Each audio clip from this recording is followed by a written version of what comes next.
আসসালামু আলাইকুম প্রিয় দর্শক।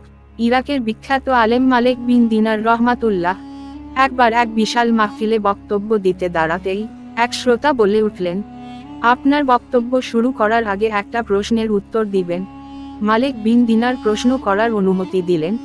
বয়স্ক শ্রোতা বললেন, আজ থেকে 10 বছর আগে আপনাকে মাতাল অবস্থায় পড়ে থাকতে দেখেছি ইরাকের অলিতে গলিতে।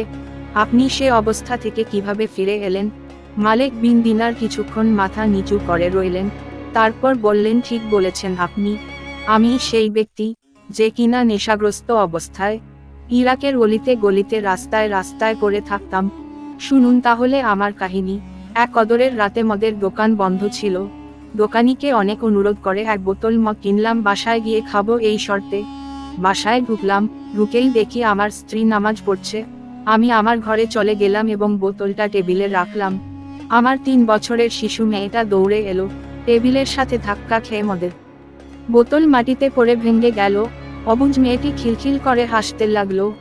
ভাঙা বোতল ফেলে দিয়ে আমি ঘুমিয়ে গেলাম। সে রাতে আর মদ খাওয়া হলো না আমার। পরের বছর আবার লাইলাতুল কদর এলো। আমি আবার মদ নিয়ে বাড়ি ফিরে এলাম, বোতলটা টেবিলে রাখলাম। হঠাৎ বোতলটার দিকে তাকাতেই কান্নায় বুক ফেটে গেল।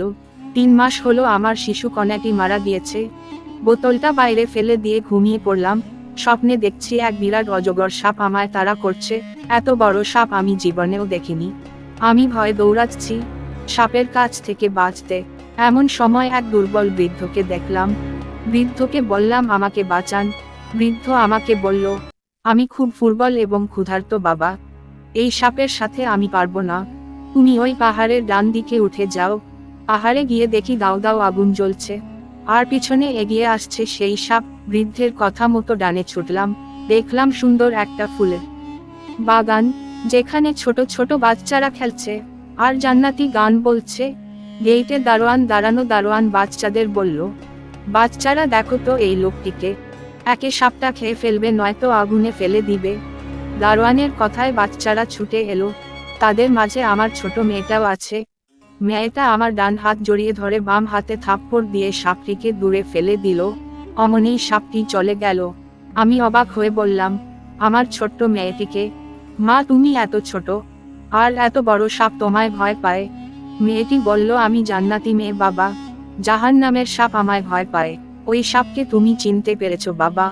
আমি বললাম, না মা। আমার মেয়ে বলল, বাবা এত তোমার নফসকে তুমি এত বেশি খাবার দিয়েছ যে সে আজ এত বড় এত শক্তিশালী হয়েছে। সে তোমাকে আজ জাহান্নাম পর্যন্ত তাড়িয়ে নিয়ে এসেছে। মেয়েকে বললাম, মা পথে এক দুর্বল বৃদ্ধ আমাকে এখানে আসার পথ বলে দিয়েছে। সে কে? মেয়ে বলল, তাকেও চিনোনি?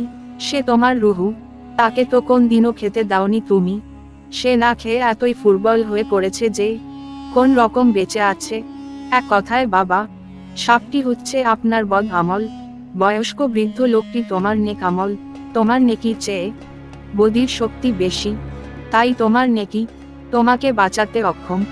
সাথে সাথে আমার ঘুম ভেঙে গেল।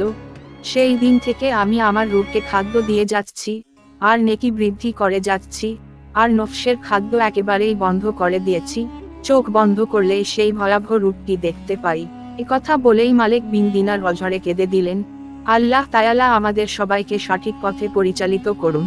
এই গল্প থেকে কি বুঝলেন দয়া করে কমেন্ট বক্সে বলে যাবেন। ভিডিও শেয়ার করে অন্যকে দেখার সুযোগ করে দিবেন।